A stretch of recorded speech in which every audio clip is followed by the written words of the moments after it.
नमस्कार दोस्तों, कैसे हैं आप लोग? आशा करता हूँ बहुत अच्छे हैं और अपने अपने परिवार के इस ग्लोबल प्लानिंग बहुत अच्छे से ध्यान रख रहे हैं। आगे बढ़ने से पहले दोस्तों, अगर आपने मेरे चैनल को अब तक सब्सक्राइब बटन हिट नहीं किया है तो फिर क्या किया है दोस्तों, जाइए इसी वक्त मेरे चैनल का सब्सक्राइब बटन को हिट कर दीजिए ना। इस काम का कोई पैसा कहीं से भी नहीं लगता है, तो एकदम फ्री है। आराम से हिट कीजिए। तो दोस्तों, रिसेंटली बैंक ऑफ कनाडा ने अपना इंटरेस्ट रेट 1% या 100 bps आप बोल सबसे बढ़ाया। इसका क्या इम्पैक्ट हो रहा है कॉमन हाउस होल्ड पर, वो मैं आपको बताऊंगा। सबसे पहली बात तो दोस्तों, हर एक हाउस होल्ड डिफरेंट है, हर एक पर्सन डिफरेंट है। तो जो मेरे लिए है वो जो मेरे लिए एप्लीकेबल है वो शायद आपके लिए ना हो। मेरी सिचुएशन डिफरेंट है, आपकी डिफरेंट है। तो ऐसा कोई क्लियर वे नहीं है कि कोई आपको बता सके कि ये मतलब कैसा होने वाला है। लेकिन सबको इम्पैक्टेड है और मैं वो आपसे डिस्कस करूँगा। देखिए दोस्तों, सबसे ज़्यादा इम्पैक्ट इससे वो लोग हैं जो कि वेरिएबल मॉर्गेज पर हैं, क्योंकि वेरिएबल में जो मॉर्गेज आप लेते हो तो वो आपका बैंक ऑफ कनाडा के इंटरेस्ट रेट पे बहुत ज़्यादा डिपेंड करता है। उसी पर डिपेंड करता है भाई।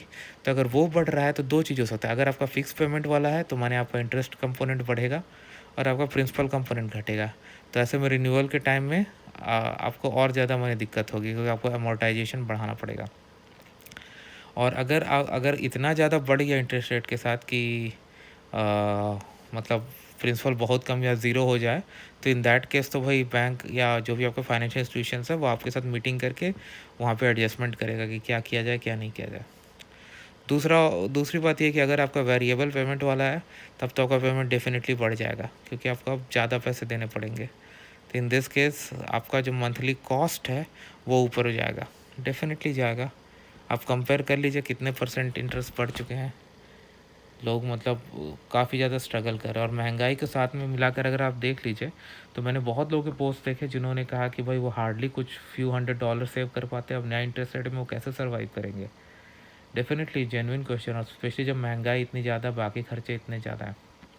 अभी यहाँ पर कुछ पॉइंट्स है दोस्तों। अगर आपने फिक्स्ड लिया हुआ है तो डेफिनेटली आपका जो टर्म है उसके बीच में आपका इंटरेस्ट नहीं बढ़ाया जा सकता।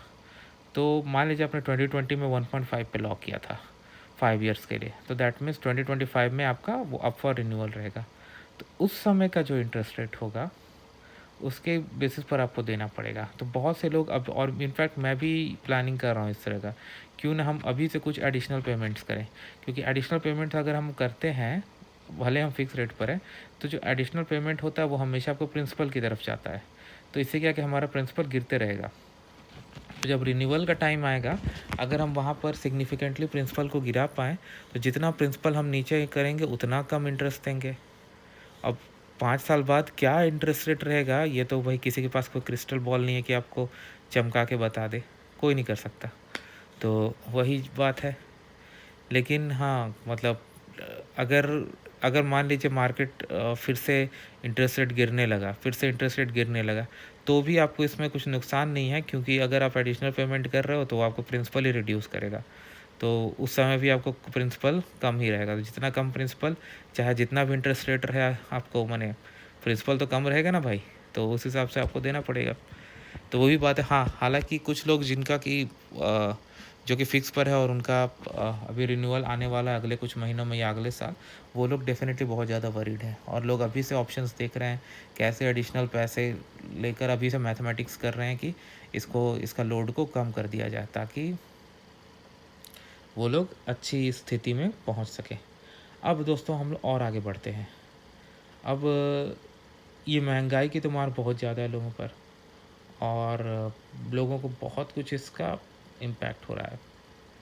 बट दोस्तों जो है सो है, मैं आप लोगों को अपडेट कराता रहूँगा क्या सिचुएशन।